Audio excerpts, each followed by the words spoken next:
ಕನ್ನಡ ವ್ಯಾಕರಣ, ನುಡಿಗಟ್ಟುಗಳು. ಕಡ್ಡಾಯ ಕನ್ನಡ ಪರೀಕ್ಷೆಯಲ್ಲಿ ಕೇಳ್ತಾರೆ. ನುಡಿಗಟ್ಟು ಇದ್ದೇ ಇರುತ್ತೆ.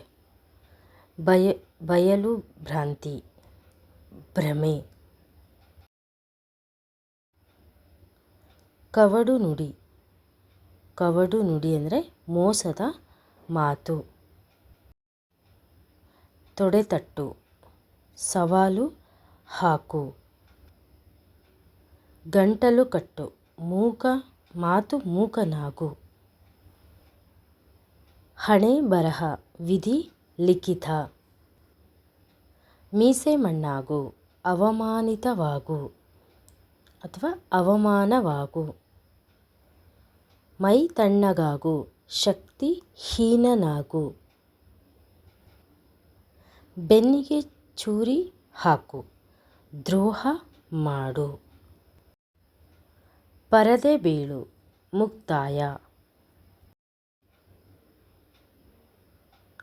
ಕೆಂಡ ಕಾರು, ಕೋಪಗೊಳ್ಳು.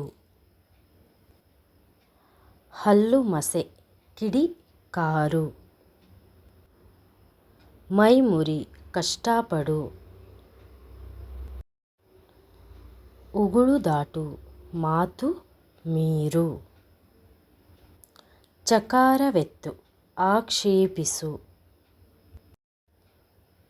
ತಲೆಯಾಡಿಸು, ಒಪ್ಪಿಕೊಳ್ಳುವುದು.